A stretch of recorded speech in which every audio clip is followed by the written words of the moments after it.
Screen दिख रही है क्लियर कि नहीं दिख रही है, ये और बता देना यार प्लीज। क्वेश्चन को बड़ा कर देता हूँ। दिख रही है क्लियर?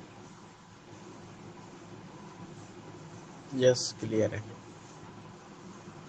अच्छा, ये जो लिख रहा है इस पे क्वेश्चन नंबर फर्स्ट दिख रहा है आप लोगों को? यस।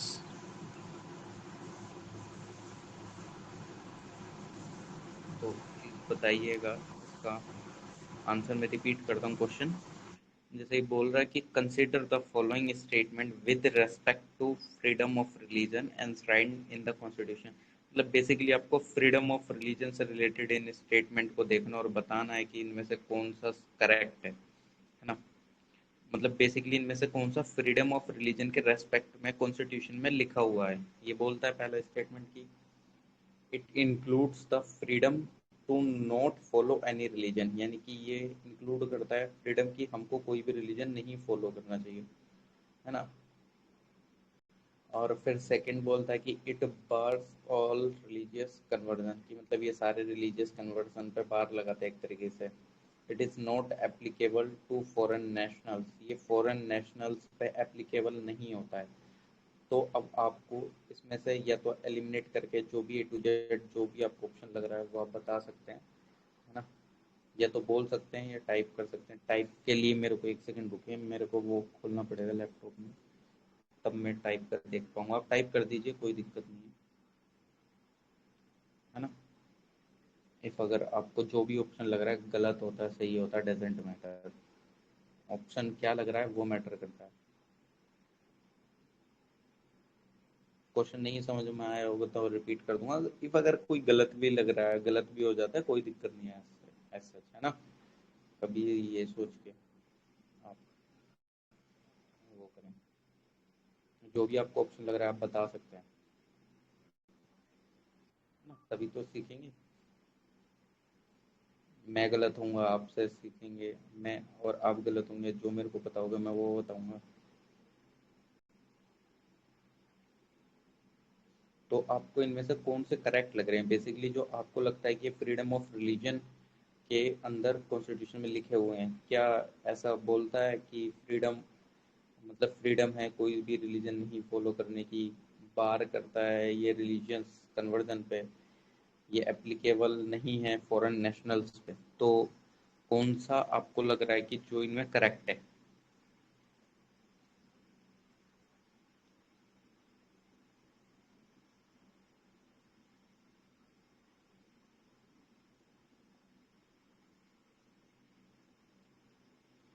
अच्छा ठीक है, किसी ने टाइप करे हैं?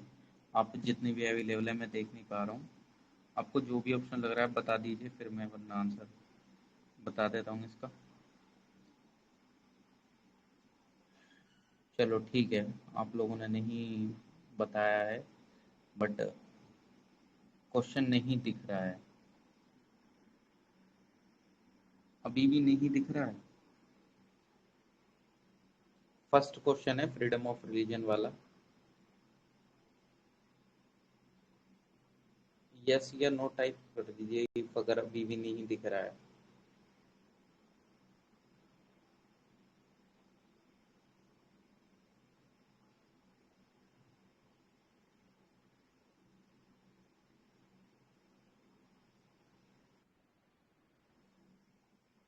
फर्स्ट सही है, ओके ठीक है। इसका फर्स्ट स्टेटमेंट सही है, बाकी दोनों गलत हैं बेसिकली, है ना। इफ अगर आप इसमें देखें कि दोनों क्यों गलत है, क्योंकि हमको एक्सप्लेनेशन भी जरूर देखना चाहिए बेसिकली ऐसा क्यों है। देखो, आपके जो सेकंड स्टेटमेंट बोल रहा है वो क्या बोल रहा है, ये सारे रिलीजियन कन्वर्जन पे बार लगाता है, बट ऐसा तो नहीं है। इफ अगर अभी आपका करंट न्यूज़ काफ़ी अच्छे से फॉलो कर रहे हैं, द हिंदू दिल्ली एडिशन, तो आपने देखा होगा कितना कंट्रोवर्शियल इशू चल रहा है ये जो बुद्धिज्म में मतलब अपने आप को ट्रांसफर मतलब कन्वर्ट कर रहे थे, है ना। अभी ये आम आदमी पार्टी के एक लीडर ने भी कमेंट कर दिया था, तो उसकी वजह से ज़्यादा कंट्रोवर्शियल हो गया क्योंकि वो उस सभा में मौजूद था।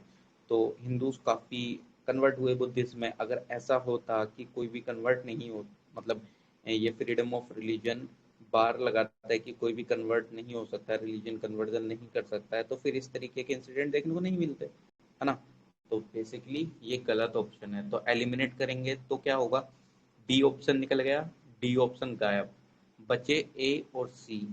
अब इन दोनों में से देखना है, 50-50 सिनेरियो आ गया अब यहाँ पे, है ना, 50-50 सिनेरियो आ गया। तो ये थोड़ा सा एलिमिनेशन मेथड जो हम करते हैं, अब यहाँ पे स्टार्ट हो जाती है आपका थोड़ा सा एनालिटिकल माइंड का स्टार्ट हो रहा है। देखो दो ऑप्शन तो आपने डायरेक्टली एनिमिलेट कर दिए, बी और डी, अपनी एक लॉजिकल थिंकिंग के अनुसार। इफ अगर आपको पता भी नहीं है और आप करंट न्यूज अच्छे से फॉलो कर रहे हैं, इफ अगर बैकग्राउंड में जैसे मैंने आपको न्यूज बताई ये आपके दिमाग में है, तो directly second option eliminate.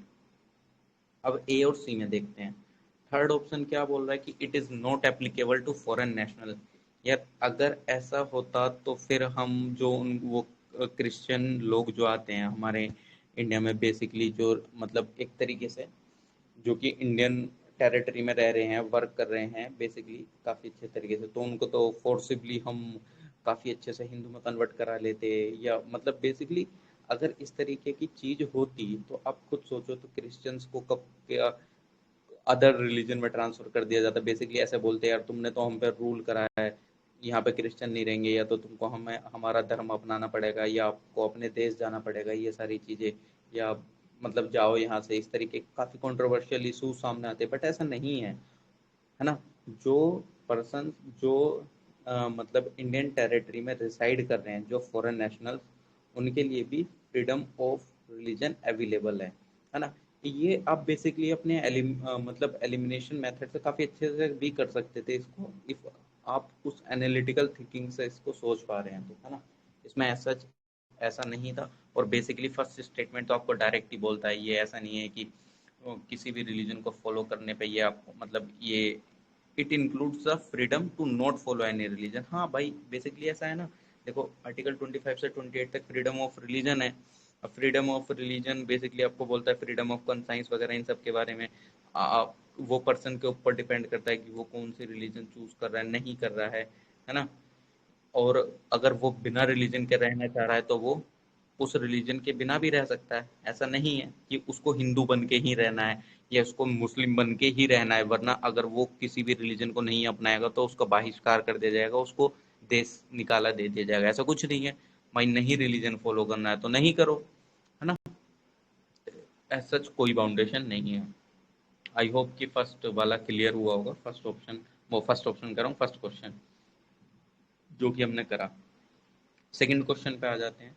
Basically second question क्या बोलता है, ये आपका सेकंड क्वेश्चन बोल रहा है कि under article 360 of the constitution the power to proclaim financial emergency is vested under, मतलब सिंपल क्वेश्चन है। आर्टिकल 360 के अंदर जो कि कॉन्स्टिट्यूशन में फाइनेंशियल इमरजेंसी को प्रोक्लेम करने की जो पावर है वो किसके पास है, ministry of finance, parliament, president, controller and auditor general of India. ये डायरेक्ट क्वेश्चन है बेसिकली आपकी इंफॉर्मेशन के पार्लियामेंट बेस है पे। संसद आप करेगा। आप इस पे टाइप करें तो ज़्यादा सही रहेगा क्योंकि इको होती है आवाज़ ऑप्शन को, है ना। अच्छा आवाज ही को हो रही है, एक मिनट। मेरे हाँ पार्लियामेंट टाइप हो गया।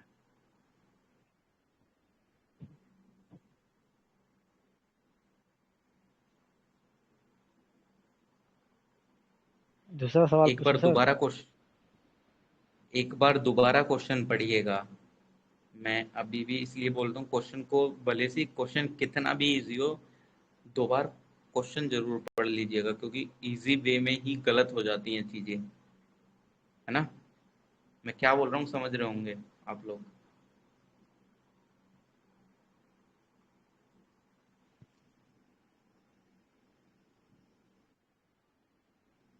Exactly exact.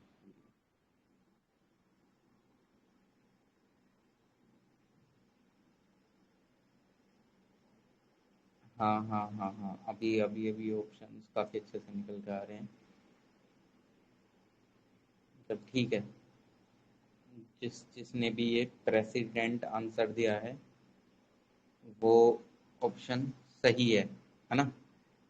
ये basically directly factual based question है कि ये आर्टिकल 360 में प्रेसिडेंट ही तो करता है ना प्रोक्लेम फाइनेंशियल इमरजेंसी। अगर वो सेटिस्फाई हो जाता है कि हाँ यार फाइनेंशियल स्टेबिलिटी नहीं है बेसिकली, या थ्रेटेंड है, इंडिया की टेरिटरी को क्रेडिट सिस्टम से रिलेटेड, या क्रेडिट ऑफ इंडिया को, मतलब क्रेडिट जो हो रहा है इंडिया में वो इस तरीके से हो रहा है ना। और ये सब आपके 38 अमेंडमेंट 1975 से निकल कर आता है कि प्रेसिडेंट सेटिस्फेक्शन हो जाता है बेसिकली, तो फाइनेंशियल इमरजेंसी को फाइनल अप्रूवल वगैरह ये सब मिल जाता है।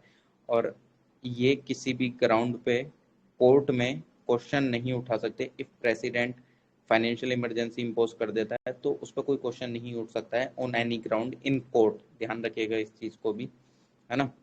बट ये वाली जो प्रोविजन था, जो 38th अमेंडमेंट वाला, जो कि मैंने आपको बताया 1975 वाला, अब 44th अमेंडमेंट आता है 1978 में, यानी कि 44वां संविधान संशोधन, जो कि क्या करता है कि जो एक बात कही गई थी, जो कि मैंने आपको बताई कि 38वें संविधान संशोधन 1975 में क्या बोला गया था कि ये इसको सुप्रीम कोर्ट, मतलब कोर्ट में क्वेश्चन नहीं करा जा सकता कि ये किन बेसिस पे लगाया गया है, फाइनेंशियल इमरजेंसी या कैसे, मतलब बेसिकली ये था कि इफ प्रेसिडेंट सेटिस्फाई है तो वो लगा सकते हैं। बट 44वें संविधान संशोधन ने क्या करा कि सेटिस्फेक्शन वाला जो है ना, कि सेटिस्फेक्शन ऑफ द प्रेसिडेंट जो प्रोक्लेम करने की जो पावर है फाइनेंशियल इमरजेंसी, वो भी जुडिशियल रिव्यू से बाहर नहीं है एक तरीके से, है ना। उसको अभी हो सकता है, बट अभी तक ऐसे सिनेरियो अभी तक नहीं हुआ है कि फाइनेंशियल इमरजेंसी अभी तक इम्पोज हुई हो। 1991 में थोड़ा सा लग रहा था, बट कोई नहीं, वो हमने कर ली थी एलपीजी रिफॉर्म लाके, है ना, काफ़ी अच्छे से उसको मैनेज। तो आई होप ये तो समझ में आ गया होगा, बहुत ईजी क्वेश्चन था, है ना। और नेक्स्ट क्वेश्चन की तरफ बढ़ते हैं। ये थोड़ा सा ये आपकी करंट अफेयर बेस्ड, आपको ऐसे समझ लो current affair in the sense कि अगर आपने the forest of India report 2021 पढ़ी होगी, तो उसके रिगार्डिंग में ये स्टेटमेंट्स हैं। पहला स्टेटमेंट ये बोलता है कि it is prepared annually by the forest survey India. ये एनुअली प्रिपेयर्ड करी जाती है फॉरेस्ट सर्वे इंडिया के द्वारा, यानी कि जो फॉरेस्ट ऑफ इंडिया रिपोर्ट है वो फॉरेस्ट सर्वे इंडिया के द्वारा हर साल मतलब प्रिपेयर करी जाती है। सेकेंड स्टेटमेंट बोल रहा है there has been any increase in the forest cover of more than 10,000 square kilometre, मतलब फॉरेस्ट कवर में 10,000 स्क्वायर किलोमीटर से ज़्यादा का इंक्रीमेंट आपको देखने को मिला है। Maximum increase in forest cover in the last 2 year has been witnessed in Madhya Pradesh. पिछले 2 सालों में फॉरेस्ट कवर आपको सबसे ज़्यादा बढ़ता हुआ दिखा है मध्य प्रदेश में। तो अब आपको ऑप्शन बताने हैं कि इसमें से कौन सा सही नहीं है। तीनों स्टेटमेंट आपके सामने हैं।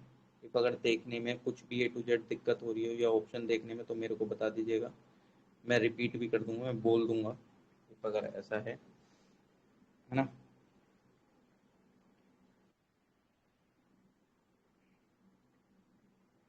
1 and 3, ओके।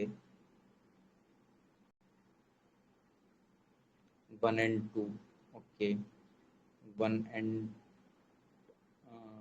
और किसका है, अच्छा सुमित सर और ए, ओके। ठीक है, 1 and 2, 1 and 2। अच्छा, और कोई अगर टाइप करना चाह रहे हैं तो प्लीज़ कर सकते हैं। आवाज़ तो मेरी आई थिंक क्लियर ही आ रही होगी, तो आप अगर कोई और टाइप करना चाह रहे हैं कोई, ठीक है, हम देख लेते हैं इस चीज़ को, है ना। इसका देख लेते हैं इसका।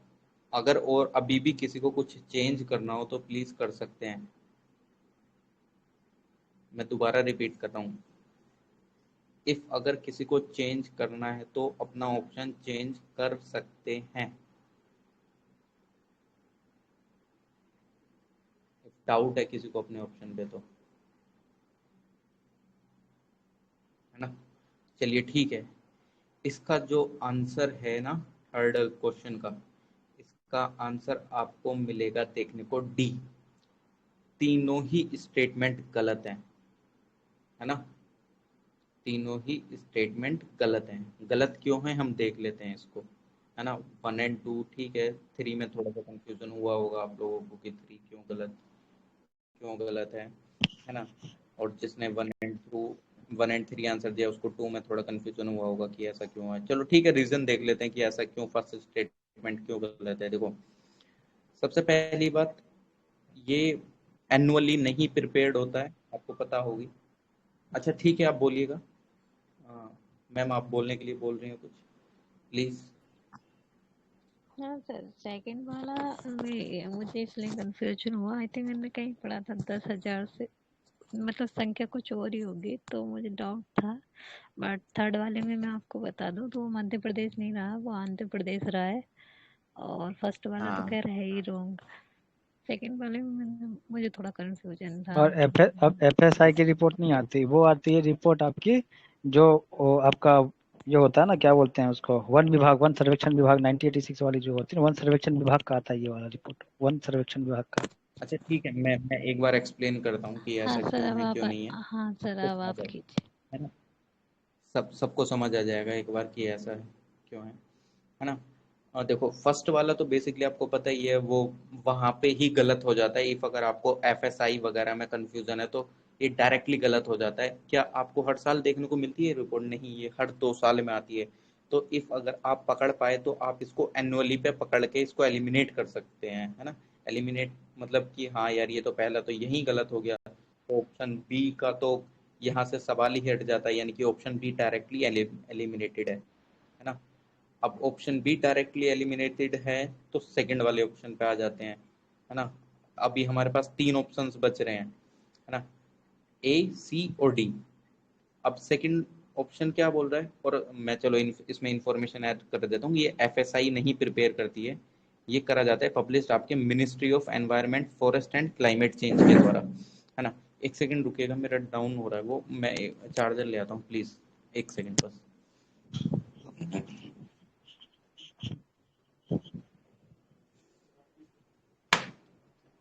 इसका मीडिया ऑप्शन ऑन है क्या यहाँ पर, मीडिया भेजने का?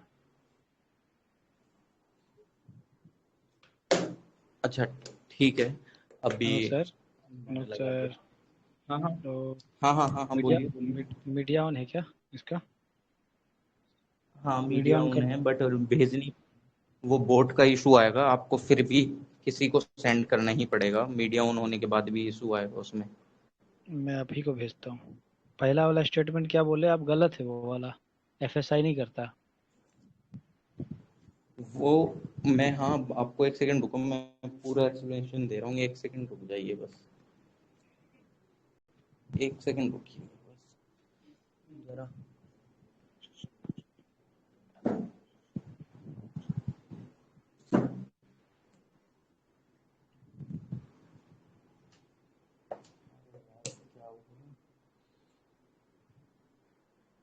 चलो ठीक है, अभी थोड़ा बहुत छुपना भी है।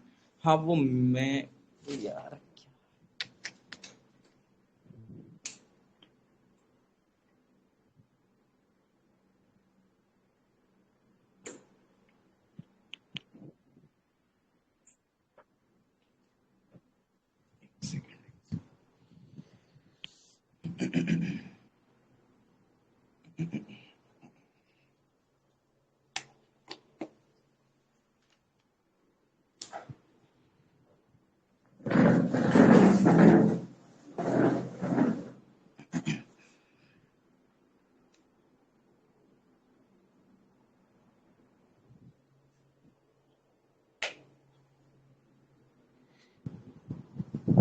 अच्छा हाँ ठीक है, मैं ये बोल रहा था कि इसमें मैं आपका वो देख लूंगा, बट ये क्या था, मिनिस्ट्री ऑफ एनवायरनमेंट, पहला वाला देखो आपका वो डायरेक्टली वहां पे भी गलत हो जाता है कि बाई बाई एनुअली जो होती है वो 2 साल में एक बार निकलती है, तो इसका तो स्कोप ही खत्म हो जाता है पहले वाले का, तो ये सही होने का, क्योंकि ये दो जगह दो ही चीज इसमें डाल दी एनुअली, वो डायरेक्टली वहीं गलत हो जाता है। Forest survey India, ministry of environment forest and climate change इसको बनाती है, जो कि प्रिपेयर करा जाता है एफएसआई के द्वारा, पब्लिश्ड हाँ इसके द्वारा नहीं करा जाता, प्रिपेयर्ड करा जाता है ना। प्रिपेयर्ड इसके द्वारा करा जाएगा, बट एनुअली नहीं, बाय एनुअली, है ना, ये यहीं भी गलत हो जाता है। जो इसको सही ध्यान है। में रखिएगा, published by ministry of environment forest and climate change, but prepared by forest survey of India, है ना। तो फर्स्ट स्टेटमेंट गलत, सेकंड वाले में आ जाते हैं। सेकंड स्टेटमेंट क्यों गलत है, देखो सेकंड स्टेटमेंट बोल रहा है there has been an increase in the forest cover, यानी कि 10,000, मतलब there has been an increase in the forest cover of more than 10,000 square kilometre. यानी कि इंक्रीज हुआ है फॉरेस्ट कवर में 10,000 स्क्वायर किलोमीटर से ज़्यादा, है ना। अब अगर आप इसको देखें, जो कि रिपोर्ट है, मैं आपको उस रिपोर्ट के अनुसार ही बताऊंगा, है ना। एज पर द रिपोर्ट अगर हम देखते हैं तो इसमें क्या होता है कि जो रिपोर्ट में है ना, 2002 मतलब 2261 स्क्वायर किलोमीटर टोटल फॉरेस्ट में, मतलब फॉरेस्ट में इंक्रीमेंट हुआ है, फॉरेस्ट एंड ट्री कवर में, जो कि 2 सालों में पिछले, मतलब टोटल फॉरेस्ट और टोटल मतलब जो ट्री कवर है उसमें 2261 स्क्वायर किलोमीटर का इंक्रीमेंट हुआ है बेसिकली, है ना। अब इसमें अगर 700 आप देखें तो एक डेटा और ये याद कर सिर्फ मैं याद करके डायरेक्टली बोल रहा है, ये सिर्फ 721 बोल रहा है वर्ग कि किलोमीटर, फॉरेस्ट, 721 वर्ग किलोमीटर जो क्या स्क्वायर बोल रहे हैं मैं किलोमीटर समझ होता नहीं है पा ना। रहा हूँ, इको हो रही है, मैं ये बोल रहा हूँ कि इको हो रही है 721, आवाज। एक मिनट म्यूट कीजिए, थोड़ा देर 1 मिनट म्यूट कीजिए, बता देता हूँ उसके बाद ऑन कीजिएगा। हम्म। हेलो। 721 ठीक है। स्क्वायर किलोमीटर का जो है 2019 से लेकर के 2019 के मुकाबले, अगर हम उसमें कंपेयर करेंगे तो 2019 के मुकाबले 2022 और 21 में जो ये रिपोर्ट आई है, तो एक साल के अंतर्गत जो है करीब 721 जो वर्ग किलोमीटर 721 स्क्वायर किलोमीटर का जो जंगल का क्षेत्र है वो बढ़ा है। परसेंटेज में बात करेंगे तो वो करीब आपके प्रतिशत हो जाएगा 0.76%। ठीक है, ये डेटा है उसका। ना, हाँ हाँ, नहीं सही बोल रहे हैं। तो फॉरेस्ट कवर 10,000 स्क्वायर किलोमीटर नहीं इंक्रीज हुआ है।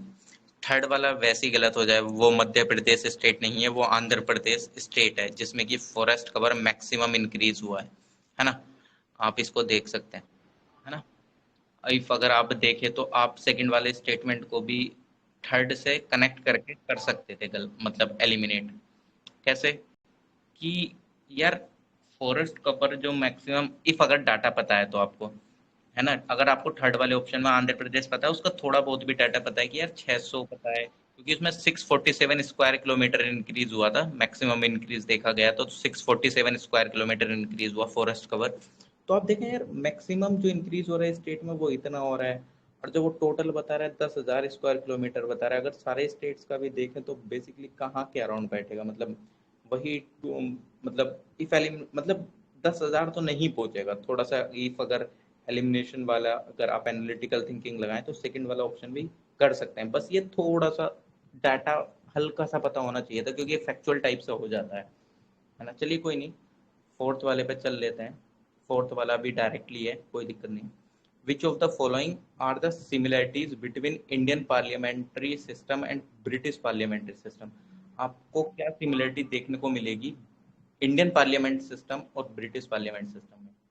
फर्स्ट, सुप्रीमेसी ऑफ पार्लियामेंट, कि दोनों में आपको सुप्रीमेसी देखने को मिलेगी पार्लियामेंट की, कि पार्लियामेंट सुप्रीम है। Second, elected head of state, मतलब हेड ऑफ स्टेट जो होते हैं वो आपके इलेक्टेड होते हैं, just like head of state हमारे यहाँ प्रेसिडेंट है, और ब्रिटिश पार्लियामेंट में क्वीन जो होती है, क्वीन एलिजाबेथ वगैरह। और थर्ड, मेजोरिटी पार्टी रूल होता है ना। तो अब आप बेसिकली बताइए इसमें से कौन सा ऑप्शन सही है। आपको दिख रहे होंगे option, I hope. Majority party rule का थ्री क्या ऑन। मतलब डिटेल में क्या है ये मेजोरिटी पार्टी रूल का, कि जिसके पक्ष में ज्यादा वोट जाएगा वो पार्टी रूल करेगी, वही बात चल रही है मेजोरिटी ना। पार्टी रूल मतलब ऐसे, मतलब क्या पूछना चाह रहे हैं कि ये जो मेजोरिटी पार्टी रूल जो दिखा रहा है इसका क्या मतलब है? हम्म। जो बेसिकली आप इसको ऐसे समझ लो कि जो एक तरीके से मतलब काफी, जिसके पास एमपीज वगैरह हो जाते हैं वो बन जाता है प्रेसिडेंट वगैरह, जस्ट लाइक जैसे मिस्टर्स के पास काफी एमपीज थे, वहां पे सपोर्ट था, वो बन गई प्राइम मिनिस्टर। इंडिया में भी वैसे ही होता है, मेजोरिटी जिसके पास में होगी वही रूल करेगी, है ना। बीजेपी के पास रूल मतलब एक तरीके से मेजोरिटी थी तो वो रूलिंग पार्टी में है। यहाँ पे इसका आंसर हो जाना तो चाहिए डी, नन ऑफ दीज, मेरे ख्याल से। सर एक बार दोबारा क्वेश्चन पढ़िए आप लोग, फिर दोबारा आंसर दीजिए। मैं एक बार, मैं देखो, मैं हमेशा बोलता हूँ भले से इजी लगता हो, लेकिन उसको 2 बार जरूर थोड़ा सा मतलब एक बार देख लें। सॉरी क्वेश्चन नहीं समझ आया मुझे, ओके मैं रिपीट करता हूँ। इंडियन पार्लियामेंट्री सिस्टम में भारतीय संसद सिस्टम और ब्रिटिश पार्लियामेंट्री सिस्टम, मतलब ब्रिटिश संसदीय सिस्टम में क्या चीज आपको कॉमन देखने को मिलेगी? पार्लियामेंट दोनों में सुप्रीम है। सेकंड, कि इलेक्टेड हेड ऑफ स्टेट होते हैं, जस्ट लाइक जैसे हमारे यहाँ हेड ऑफ स्टेट प्रेसिडेंट है, और ब्रिटिश में आपके वो हैं, क्या नाम है, जैसे क्वीन होती हैं, क्वीन एलिजाबेथ वगैरह, ये सब वो इलेक्टेड होते हैं। थर्ड, कि मेजोरिटी पार्टी रूल होता है, मतलब जिसके पास मेजोरिटी होगी वो पार्टी रूल करेगी। तो अब आप ऑप्शन बताइए कि दोनों में आपको क्या समानता देखने को मिलती है, 1 and 3, 1 and 2, ये सब।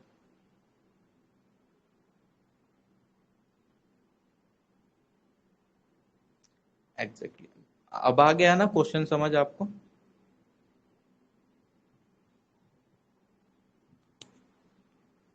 अच्छा ठीक है, इसका आंसर कर लेते, छोटा सही था।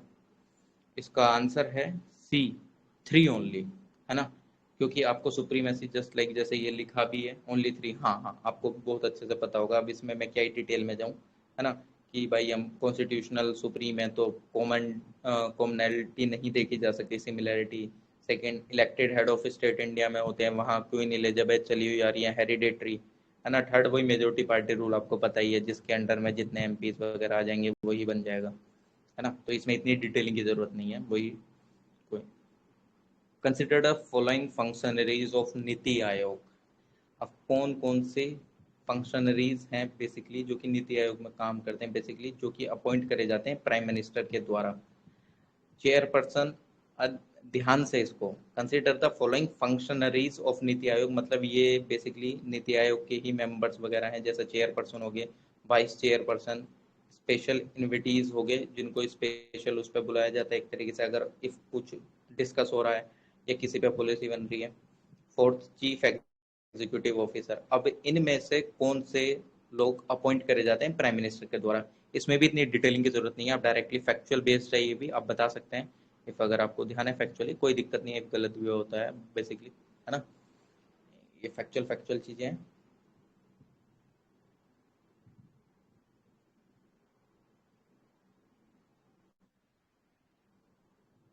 A answer 2, 3, 4। हाँ, ये समझ गए होंगे इसमें आप। भाई जो चेयर पर्सन होता है वो तो खुद प्राइम मिनिस्टर ऑफ इंडिया होता है, वो अपने आप को क्या ही अपॉइंट करेगा, तो फर्स्ट तो वैसे ही एलिमिनेट हो गया, है ना? और जो क्या नाम है, स्पेशल इन्विटीज होते हैं, फिर ऑप्शन में मतलब बीओडी डायरेक्टली गया, बचे ए और सी। या स्पेशल जो इन्विटीज होते हैं वो भी बेसिकली आपके प्राइम मिनिस्टर के द्वारा ही नॉमिनेट करे जाएंगे, इफ अगर किसी फील्ड में स्पेशलिस्ट हैं या उनको काफी अच्छे से नॉलेज वगैरह है ना? तो इसलिए आपका ऑप्शन हो जाता है ए, 2, 3, 4, क्योंकि चेयरपर्सन तो खुद प्राइम मिनिस्टर ही हैं। आई होप कि समझ आया होगा, और इजी क्वेश्चन है, तो इसमें कुछ ज़्यादा एक्सप्लेनेशन की कुछ ज़रूरत भी नहीं है। 10 क्वेश्चन करने की कोशिश करेंगे हम, है ना? कर लेते हैं, छोटे छोटे ही हैं, है ना? जल्दी से हो जाएंगे। 6th क्वेश्चन बोलता है, Indian form of government is described as federation with centralising tendency. Which among the following provisions of the Constitution support this tendency? मैं हिंदी में इसको करने की मतलब बोलता हूँ, जहाँ तक मैं समझ पा रहा हूँ इसको, कि जो इंडियन गवर्नमेंट है ना, वो ऐसे डिस्क्राइब होती है कि जो फेडरेशन है उसका वो सेंट्रलाइजिंग टेंडेंसी का, मतलब जस्ट लाइक कि जैसे आपकी लोकल सेल्फ गवर्नमेंट है, आपकी स्टेट्स में गवर्नमेंट होती है, लोकल सेल्फ लेवल पे गवर्नमेंट होती है, आपके मतलब एक तरीके से गांव लेवल पे प्रधान होते हैं, ये सब होते हैं, तो उनका जो वो एक मतलब एक तरीके से क्या है, वो सारी पावर अल्टीमेटली चल आपकी वहीं से रही है, सेंट्रलाइज्ड है वो बेसिकली।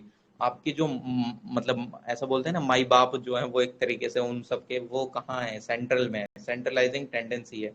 आपको ये प्रोविजन कॉन्स्टिट्यूशन से, कॉन्स्टिट्यूशन में मतलब जो कॉन्स्टिट्यूशन के जो कुछ प्रोविजंस हैं, ये चीज आपको कहाँ देखने को मिलेगी बेसिकली, मतलब आप समझ पा रहे हैं ना कि मतलब एक बेसिकली जो सेंट्रलाइजिंग टेंडेंसी वाली चीज दिखती है कि मतलब अल्टीमेटली जो पावर्स हैं बेसिकली वो सेंट्रल गवर्नमेंट, सेंट्रल एडमिनिस्ट्रेशन के हाथ में ही है।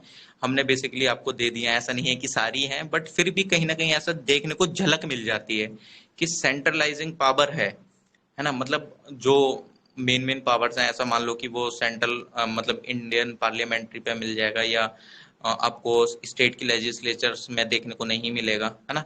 मतलब अल्टीमेटली अगर कुछ बड़ी चीजें हैं वो आपको सेंट्रलाइज मतलब सेंट्रल लेवल पे ही देखने को मिलेंगी एज कम्पेयर टू स्टेट्स या लोकल सेल्फ गवर्नमेंट, है ना। कुछ होता है तो वो आपको कॉन्स्टिट्यूशन के कुछ मतलब कौन से प्रोविजन से देखने को मिलते हैं कि सेंट्रल के हाथ में ही पावर दिख रही है आपको अल्टीमेटली, है ना।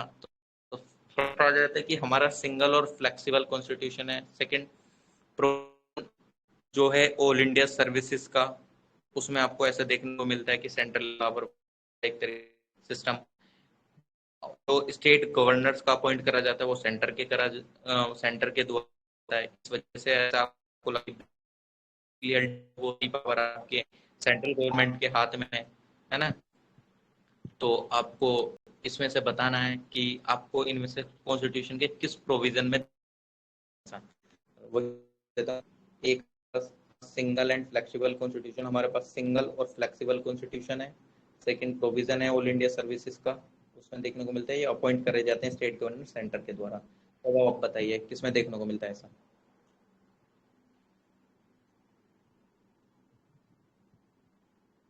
आवाज कट रही है आपकी। क्वेश्चन तो समझ आया ना जो मैंने बोला। हाँ हाँ, क्वेश्चन समझ में आ रहा है। ओ, आंसर इसका डी होना चाहिए। और हम्म। आपकी आवाज कट रही है वो। अच्छा अच्छा, अभी भी मेरी आवाज कट रही है अभी। चलो ठीक, मेरी स्पीड तो ठीक सी आ रही है, पता नहीं क्या दिक्कत हो रही है।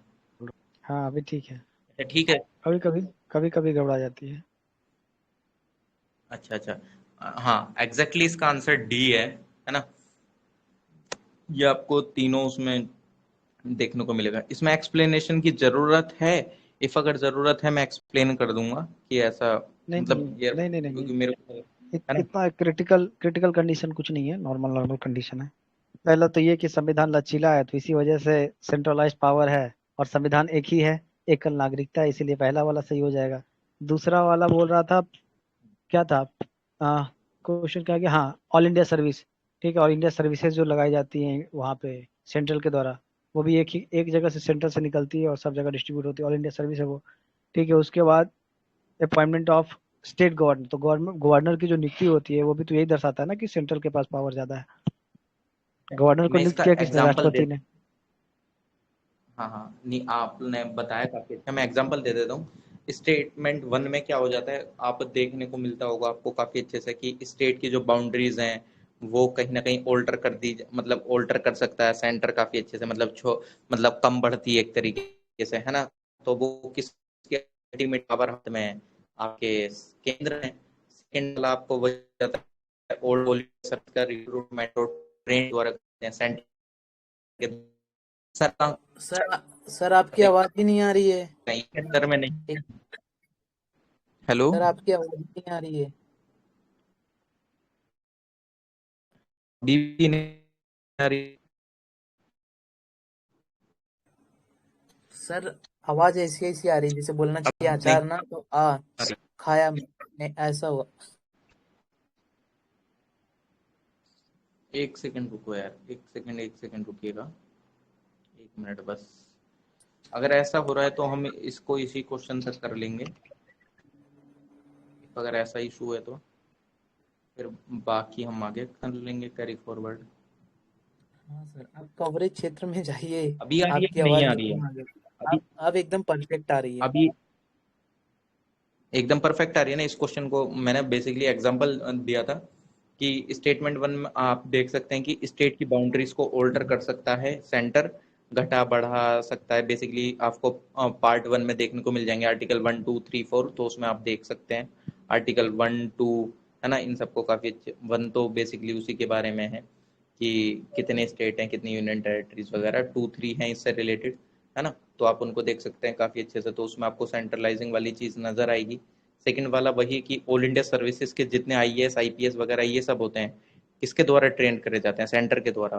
किसके द्वारा सेलेक्ट करे जाते हैं? सेंटर, बेसिकली ये जो यूपीएससी वगैरह के द्वारा। बट अल्टीमेटली क्या होते हैं ये, हम बोलते हैं ना स्टेट के पीसीएस होते हैं तो वो स्टेट में ही रहते हैं, बट ये क्या है, सेंट्रल गवर्नमेंट के है ना, सेंट्रल गवर्नमेंट के डायरेक्टली अंडर में आते हैं, बट करते कहाँ नौकरी हैं स्टेट में, कौन सी पोजीशन पे, डिस्ट्रिक्ट मजिस्ट्रेट, एसपी, एसएसपी, मतलब अलग अलग पोजीशंस वगैरह हैं, बट अल्टीमेटली किसके अंडर में, सेंटर के अंडर में है ना। स्टेटमेंट 3 यार बेसिकली आपको पता ही होगा, गवर्नर किसके द्वारा रिक्रूट करा जाता है, सेंटर के द्वारा, है ना।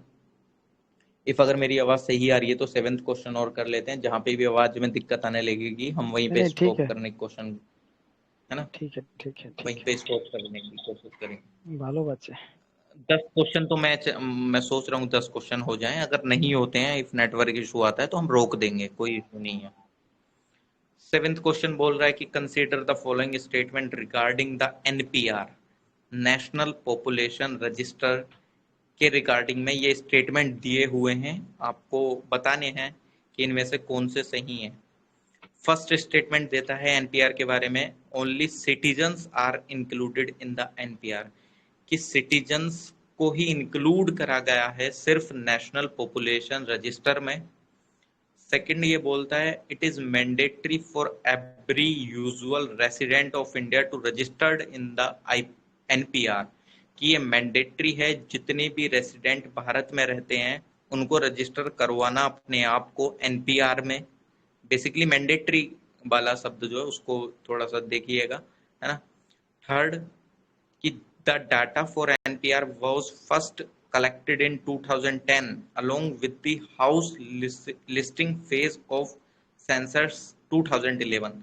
NPR का सबसे पहले डाटा कलेक्ट करा गया था 2010 में, जिस टाइम पे सेंसस हो रही थी ना 2011 की, उस दौरान जिस टाइम ये कर रहे थे उसी के साथ साथ इसका भी एनपीआर को भी कलेक्ट कर लिया गया था 2010 में, उसका डाटा भी, मतलब पैरेलल साइड दोनों एक साथ ही चल रहे थे बेसिकली। एक मतलब जस्ट लाइक आपके घर में आए उससे और आपसे सेंसस वगैरह मतलब बेसिक डिटेल पूछी तो लगे हाथ उन्होंने एनपीआर से भी रिलेटेड कुछ डिटेल्स वगैरह ये सब पूछ ली, जैसे बोलते हैं ना बहती गंगा में हाथ धो लेना, तो सेम सिनेरियो आप थर्ड ऑप्शन का समझ सकते हैं। तो अब आप बताइए एनपीआर से रिलेटेड कौन से स्टेटमेंट सही हैं, इसमें ऑप्शंस मैंने आपको दिखा दिए हैं, दिख रहे होंगे। First one is like only citizen is are included in NPR, right one. It is mandatory for every household India to register. B सही होगा, B and second and third. NPR was the first collected in 2010 and we call listing phase of। Sir मुझे तो लगता है तीनों सही होगा, ऐसा लग रहा है, मन कर रहा है मार दे तीनों पे ताला। बी सही होगा, सेकंड एंड थर्ड फर्स्ट गलत है। ओनली सिटीजन के लिए नहीं है, नॉन सिटीजन जो है उनको भी मैंडेटरी है कि एनपीआर में रजिस्टर कराना। देखो हाँ देखो मैम ने सही बोला है। देखो अभी इसको देख लेते हैं, इसका ऑप्शन जो आता है वो बी आता है, 2 और 3 सही है। देख लेते हैं कि वो क्यों गलत है क्यों सही है। फर्स्ट वाला ऑप्शन इसलिए गलत है, देखो आपने एक एनपीआर एक एनआरसी दोनों सुना होगा।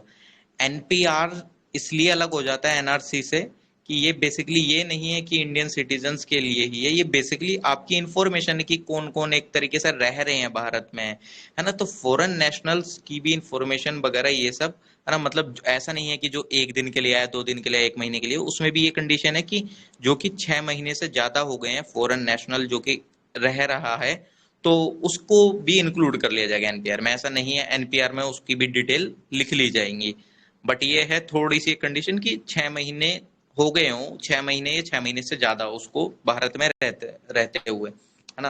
तो फर्स्ट वाला डायरेक्टली स्टेटमेंट गलत हो जाता है, क्योंकि देखो हमको एलिमिनेशन करने के लिए जैसे ओनली वर्ड आ गया, मैंडेटरी हो गया, नोट वर्ड आ गया, ये आपको पता ही होगा, इस पर थोड़ा सा वो देखने की जरूरत रहती है।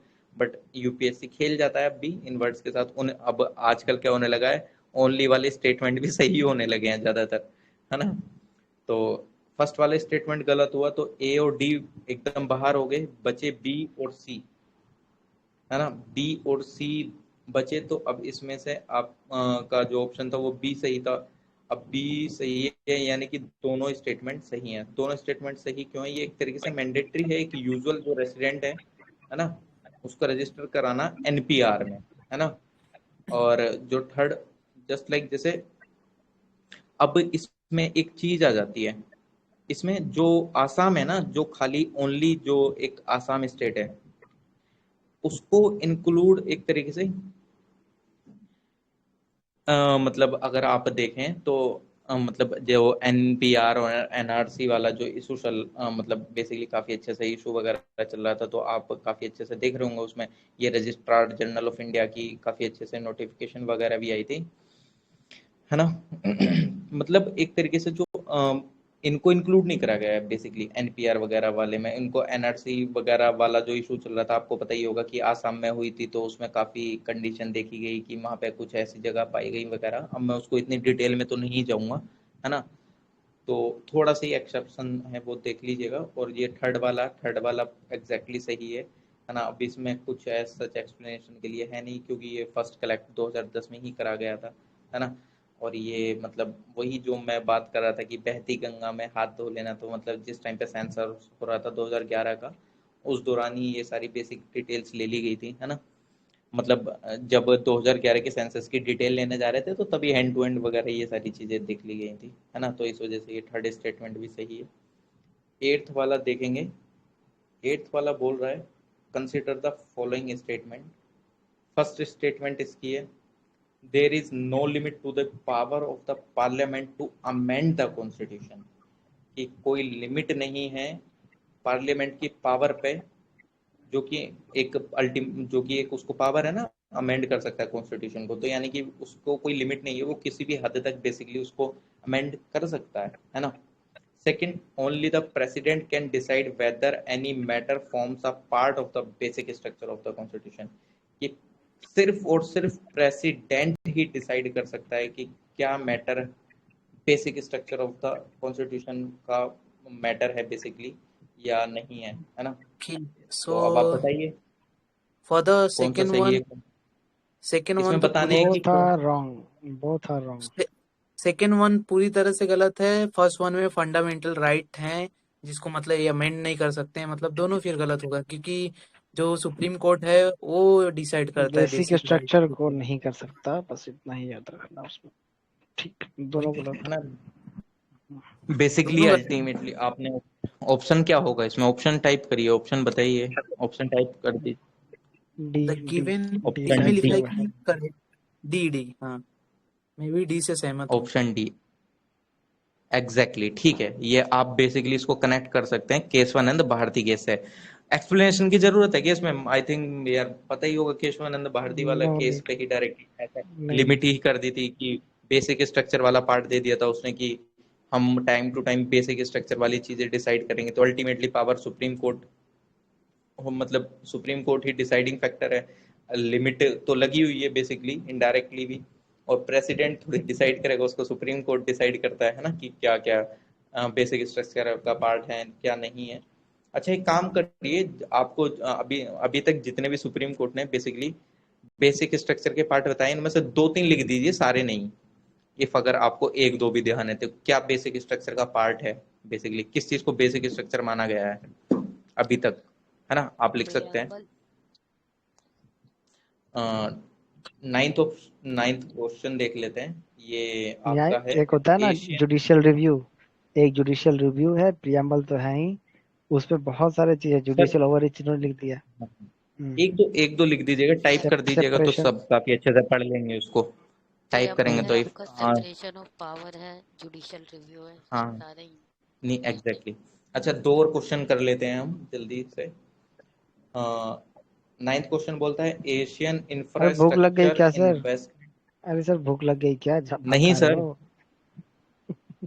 करो करो नहीं कुछ नहीं। करो।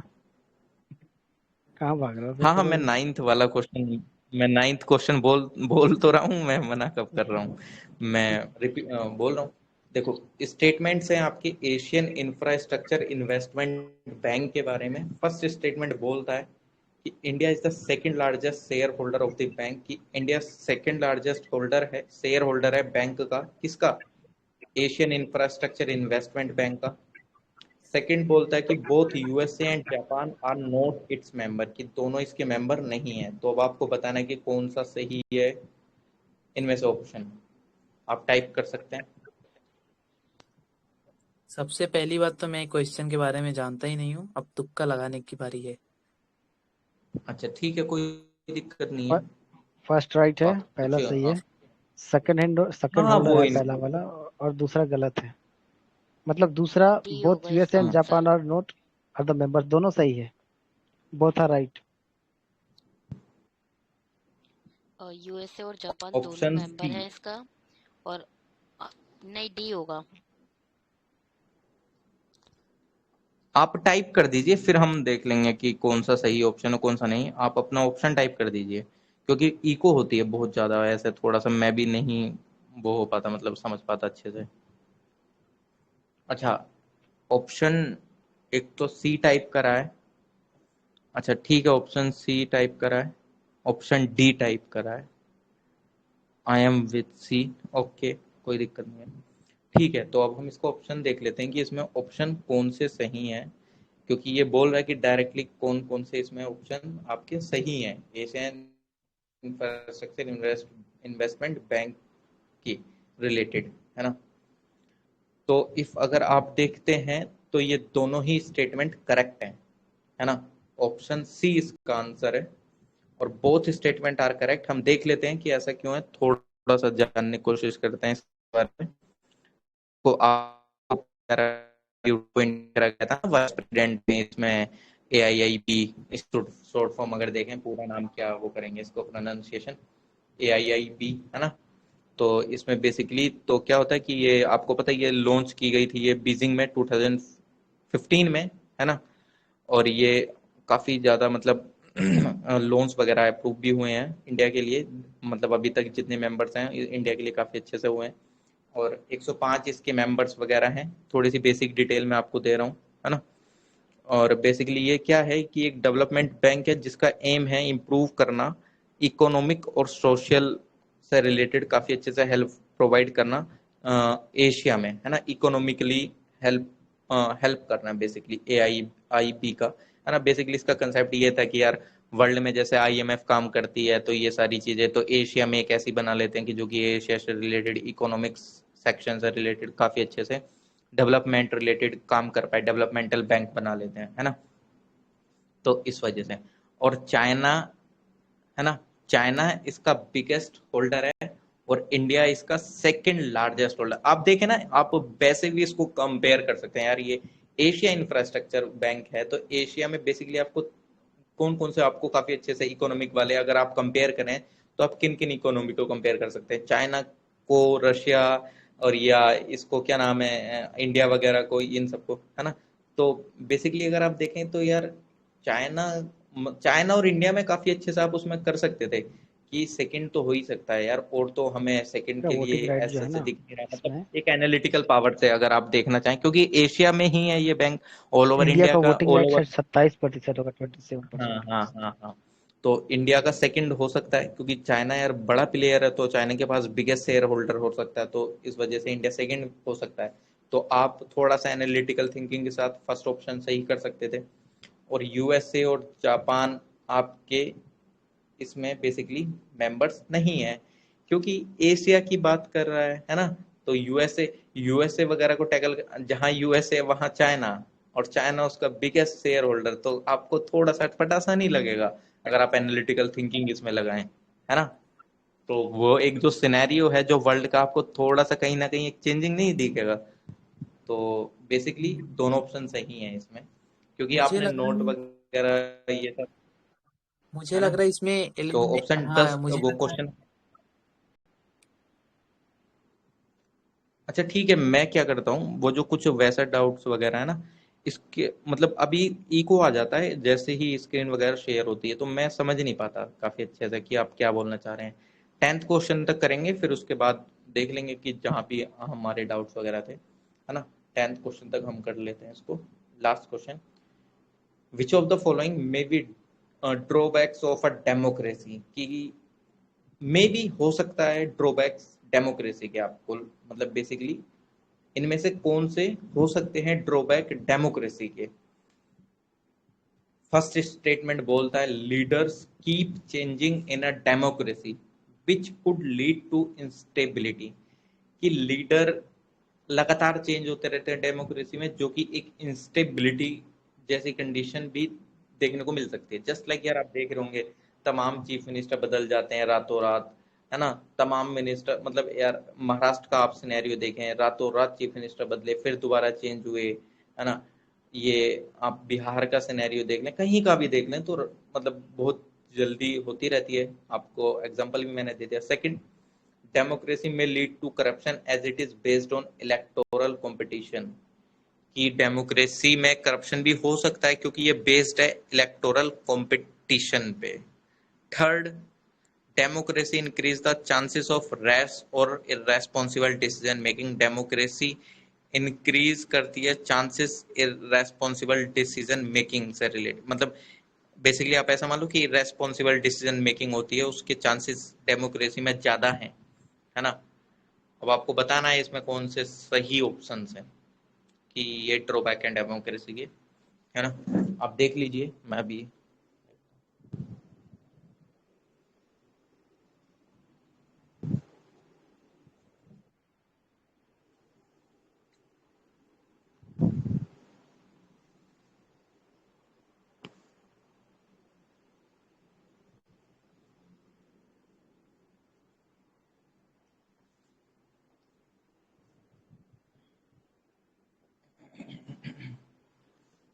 अच्छा टाइप करा आप लोगों ने आंसर अपना, क्योंकि टाइप में काफी अच्छे से मैं समझ पाता हूँ।